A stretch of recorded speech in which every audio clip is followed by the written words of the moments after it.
आज की क्लास में हम 11 चैप्टर से प्रश्नावली 2 के जो लास्ट क्वेश्चन बचा हुआ था, पांचवा क्वेश्चन, उसको सॉल्व करेंगे।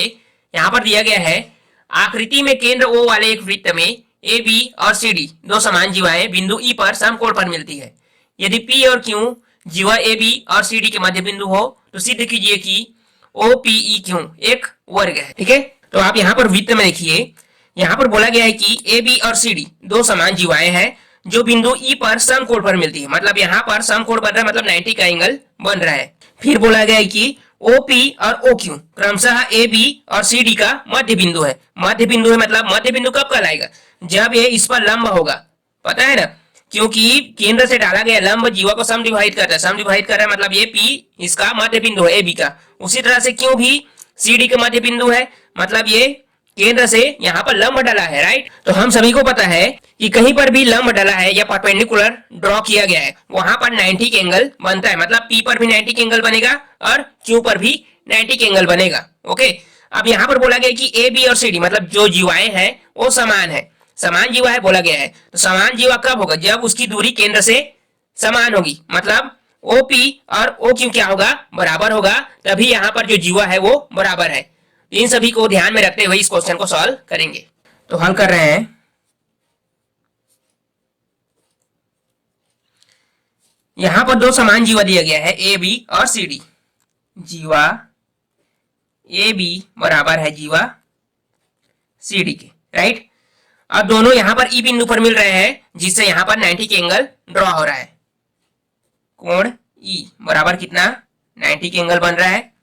फिर बोला गया है कि P ए बी का मध्य बिंदु है और Q सी डी का मध्य बिंदु है। तो ये मध्य बिंदु है, मतलब यहाँ पर ये क्या है? लंब है। मतलब OP लंब है AB पर और OQ लंब है CD पर। तो बिंदु P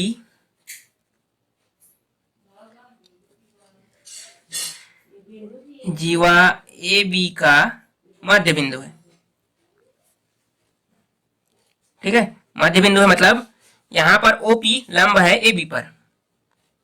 OP लंब है AB पर।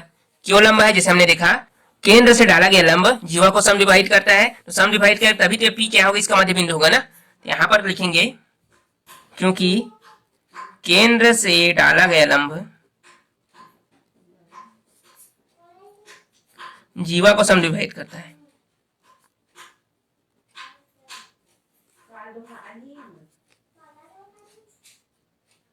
ओके, अब इसी प्रकार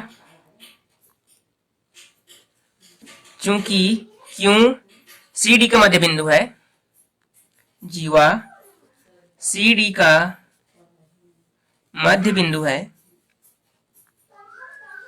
इसलिए OQ भी सी डी पर क्या है? लंब है। OQ लंब है सी डी पर।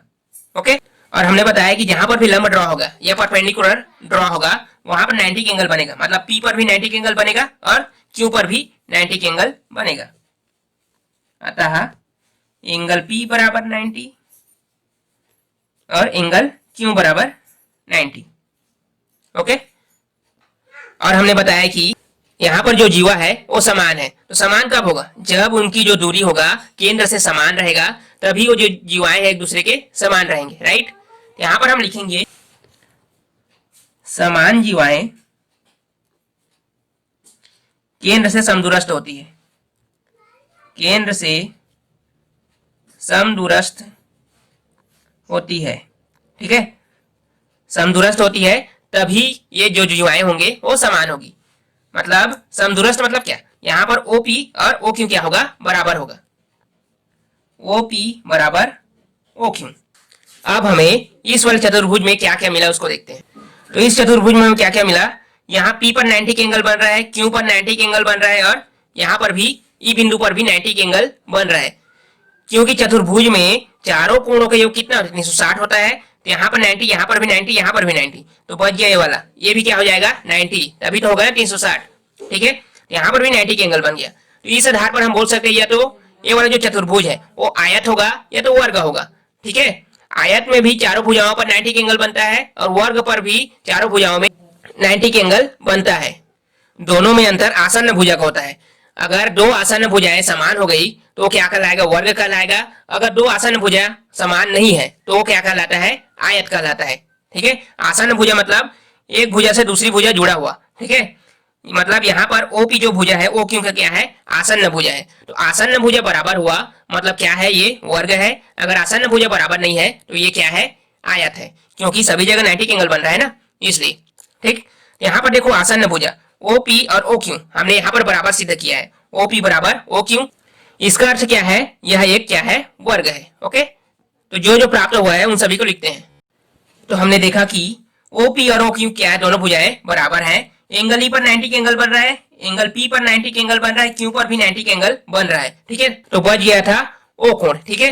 तो एंगल O पर भी क्या 90 के एंगल ही बनेगा ना, क्योंकि चतुर्भुज के चारों कोणों का योग कितना होता है, 360, ठीक है।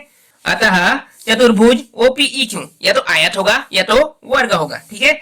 तो आयत का बताया हमने कि आयत की दो आसन्न भुजाएं बराबर नहीं हो सकती, लेकिन वर्ग की दो आसन्न भुजाएं बराबर होती है। तो देखो यहाँ पर OP बराबर है वो क्योंकि यहाँ पर आसन्न भुजा बराबर है, अतः जो OPEQ जो चतुर्भुज है वो एक क्या है, वर्ग है। और यही प्रूव करके हमें बताना था। ओके, तो प्रश्नावली 2 यहीं पर खत्म हुआ। अगले क्लास में हम प्रश्नावली 3 को स्टार्ट करेंगे। ठीक, तो कहीं पर भी कंफ्यूजन हो तो कमेंट सेक्शन में पूछ सकते हैं। अगले क्लास में मिलेंगे।